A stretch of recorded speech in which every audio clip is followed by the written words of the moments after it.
Mes bien chers frères,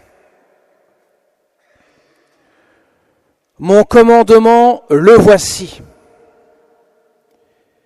Aimez-vous les uns les autres comme je vous ai aimé.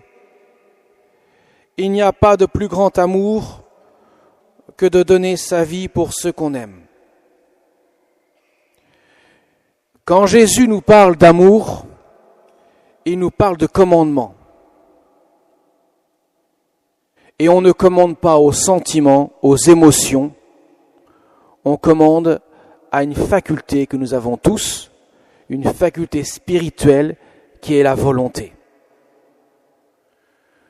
Ce qui nous distingue de l'animal, c'est l'intelligence et la volonté.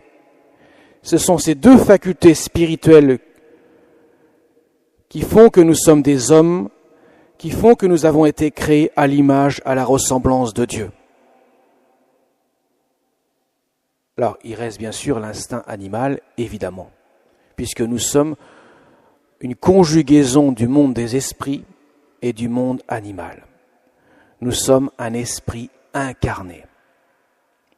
Et donc, Jésus s'adresse à notre intelligence et à notre volonté. D'abord à notre intelligence pour nous enseigner. Je vous laisse un commandement, il est nouveau, on va voir pourquoi. Et à notre volonté pour appliquer le commandement.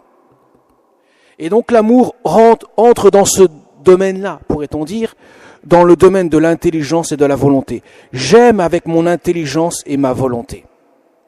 J'aime celui qui m'est désigné, que mon intelligence accueille, et j'aime avec ma volonté. Autrement dit, Jésus nous dit,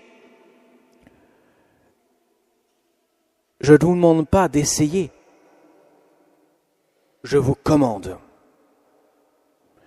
Et celui qui commande attend que son commandement soit exécuté. Alors, vous allez me dire, mais comment peut-on commander à quelqu'un d'aimer ? Alors évidemment, si on aime comme le monde aime, avec ses sentiments seulement, ses émotions, ses passions, tout ce qui est de l'ordre du sensible, et que la volonté ne régule pas cela, il est évident qu'il est impossible de demander aux gens d'aimer. Mais si Jésus nous commande d'aimer, c'est qu'il nous donne la signification de l'amour. Il dit, je vous commande de vous aimer les uns les autres, comme moi je vous ai aimé. Alors le comme est important, c'est pour ça que c'est un commandement nouveau, parce qu'il change radicalement les choses. Le comme, c'est bien sûr la croix. Et Jésus ajoute, il n'y a pas de plus grand amour que de donner sa vie pour ceux qu'on aime. Autrement dit, l'amour pour le Christ est un don. J'aime en me donnant. J'aime donc avec ma volonté. Mais le comme est non seulement l'exemple qu'il a donné sur la croix, car il a donné sa vie sur la croix. Voilà pourquoi il peut dire il n'y a pas de plus grand amour que de donner sa vie pour ceux qu'on aime. D'ennemis que nous étions, il en a fait amis. Il le dit d'ailleurs, je ne vous appelle plus serviteur, je vous appelle ami. Tout ce que je sais, je le vous l'ai fait connaître. Car le serviteur ignore ce que dit son maître, ce que veut son maître, mais l'ami le sait. Non seulement c'est un exemple, parce que Jésus l'a montré sur la croix, mais en plus il nous donne la grâce. Voilà pourquoi il peut dire « Je vous commande à tous, sans exception ». C'est pas réservé à une élite, c'est pas réservé à des gens qui seraient surdoués de la volonté. Ce n'est pas réservé à des êtres particuliers qui auraient un gène spécifique pour aimer. Ce n'est pas réservé à ceux où tout coule avec facilité. Il dit, même dans l'Évangile, je ne vous demande pas d'aimer vos amis, car ça, il n'y a aucun effort à faire pour le faire. Je vous demande d'aimer même vos ennemis. Jésus en est le premier à le faire, et le premier à le faire parce que justement il a donné sa vie pour nous qui étions ennemis à cause du péché. Mais il nous demande cela parce qu'il nous donne la grâce pour le faire.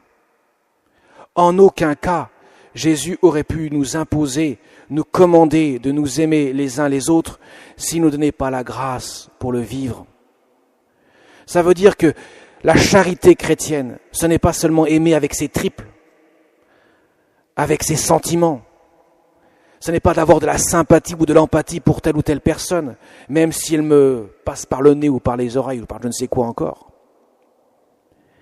C'est d'aimer avec la grâce de Dieu, d'aimer de sa volonté. Au point que je puisse dire, si je ne t'aime pas, c'est pas que je ne peux pas t'aimer, c'est que je ne veux pas t'aimer. Voilà pourquoi Jésus demande à tous, sans exception, d'aimer de sa volonté, d'aimer comme lui-même nous a aimés. Et tout est fondé là-dessus. Tout sur le mystère de la croix. Car de la croix, Jésus en fait le signe même de la révélation de son amour, mais c'est aussi la grâce qui est donnée pour aimer. De son côté ouvert, d'où coule l'eau et le sang. De son côté, de son cœur transpercé, d'où sort l'eau et le sang. C'est la grâce qui sort de son cœur transpercé. C'est la grâce qui donne naissance à l'Église lorsqu'une fois mort, le Christ est transpercé. Une fois mort, une fois qu'il a donné sa vie, une fois qu'il a aimé jusqu'à donner sa vie. Voilà pourquoi l'Église est née une fois le Christ mort, car la mort du Christ n'est pas quelque chose qui lui échappe. On ne l'a pas tué, il donne sa vie. Il est souverain même dans sa mort. Il est maître et souverain dans sa mort. C'est la puissance de son amour qui va jusqu'au don total de lui-même. Il n'y a pas de plus grand amour que de donner sa vie. Pour ceux qu'on aime, pour ceux qu'il a aimés sur la croix. Mes chers amis, voilà pourquoi il peut dire, comme nous l'avons entendu dans l'Évangile, au début, « Si vous gardez mes commandements, vous demeurerez dans mon amour. » Et le commandement, bien sûr, c'est l'amour, ce qui veut dire qu'en aimant de l'amour de Dieu, tous, sans exception, toutes les personnes qui sont données sur notre passage, mais pas seulement pas de la sympathie ou de l'empathie qu'il demande Jésus, d'aimer de sa volonté, vouloir le bien de l'autre, vouloir que l'autre soit autant aimé que moi-même je puisse l'être. Eh bien, à ce moment-là, je demeurerai dans vous, comme dit Jésus. Si vous gardez mes commandements, vous demeurez dans mon amour comme moi, je demeure dans votre amour. Jésus veut demeurer en nous. Il veut habiter notre cœur de sa présence. Alors bien sûr, le sacrement par excellence pour cela, c'est l'Eucharistie, la messe. Le corps et le sang du Seigneur. Jésus a donné son corps en nourriture, son sang en breuvage, pour qu'il puisse demeurer en nous et que nous puissions demeurer en lui. Pour que nous puissions aimer de son amour à lui, pour que nous puissions aimer de charité. La charité étant une vertu chrétienne, théologale, qui vient de Dieu, reçue le jour de notre baptême, pour que nous puissions aimer de son amour à lui. Ce qui est impossible à l'homme devient possible pour Dieu. C'est ça la sainteté. Ce n'est pas faire des exploits ascétiques, des miracles ou je ne sais quoi encore. Un saint n'est pas jugé sur les miracles qu'il a faits, n'est pas jugé sur les performances surhumaines qu'il aurait pu avoir, si tant est qu'il en avait. Il est jugé sur l'amour. Est-ce qu'il a aimé de l'amour de Dieu? Et pour aimer de l'amour de Dieu, est-ce qu'il a eu une foi sans faille? Est-ce qu'il a espéré contre tout espoir? Et ainsi, est-ce qu'il a aimé au point que ce n'est plus lui qui vit, mais le Christ qui vit en lui, comme saint Paul aux Galates. C'est ça, mes chers amis. Et de ce moment-là, tout est possible. Tout est possible. Même un ennemi que je peux avoir devant moi, que j'ai du mal à voir, même son portrait accroché sur le mur de ma maison. Alors en vrai, je ne vous explique pas.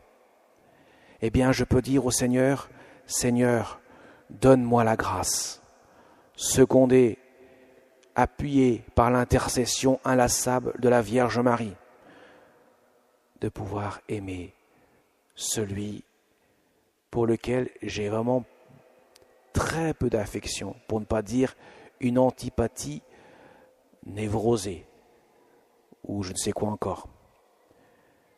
Seigneur, aide-moi à aimer de l'amour, de ton amour à toi, car tout est possible pour Dieu. Voyez, mes chers amis, quand nous fêtons un saint, nous honorons donc l'amour de Dieu en lui. Nous honorons donc la grâce de Dieu en lui, ce que la grâce a pu faire en lui. Le mérite du saint n'est pas de faire des choses, le mérite du saint, en quelque sorte, se résume à laisser son cœur se saisir de la grâce de Dieu. Son cœur saisi par la grâce de Dieu, et c'est Dieu qui transforme tout, c'est Dieu qui fait tout en lui. C'est ça la sainteté. Et donc tout est possible. Et la plus grande sainte des temps modernes, disait le pape Pie XI, à propos de Sainte Thérèse de l'Enfant Jésus, en est le plus illustre, pourrait-on dire, présent, en est le plus illustre symbole, signe, parce que la Sainte Thérèse de l'Enfant Jésus, en pleine période de jansénisme, a montré que ce n'est pas ce qu'elle a fait, c'est ce que Dieu a fait qui est mis en avant. Je serai l'amour dans l'Église, disait-elle. Je ne peux pas être missionnaire au bout du monde, je suis dans un Carmel. Je ne peux pas être prêtre, je suis dans un Carmel. Je ne peux pas être martyr, je suis dans un Carmel. Autrement dit, moi, dans ma cellule, entre quatre murs, je peux être l'amour dans l'Église. Je peux être cet amour qui conduit les martyrs à donner sa vie, leur vie. Je peux être l'amour qui conduit les prêtres à donner les sacrements, aux missionnaires à annoncer l'Évangile. L'amour de Dieu. Elle avait tout compris, elle avait tout saisi dans son cœur. Alors demandons à la Vierge Marie en ce mois de mai, où nous l'honorons plus particulièrement, où nous allons bientôt fêter dans 8 jours la première apparition à Fatima, aux petits-enfants, aux 3 pastoraux, qu'elle a invités à prier spécialement le chapelet chaque jour, pour demander à la Vierge Marie qu'elle nous aide à prier et donc à aimer Dieu et à aimer notre prochain. Demandons à la Sainte Vierge de nous aider vraiment à grandir dans la sainteté, afin que Dieu demeure en nous et que nous puissions demeurer en lui. Amen.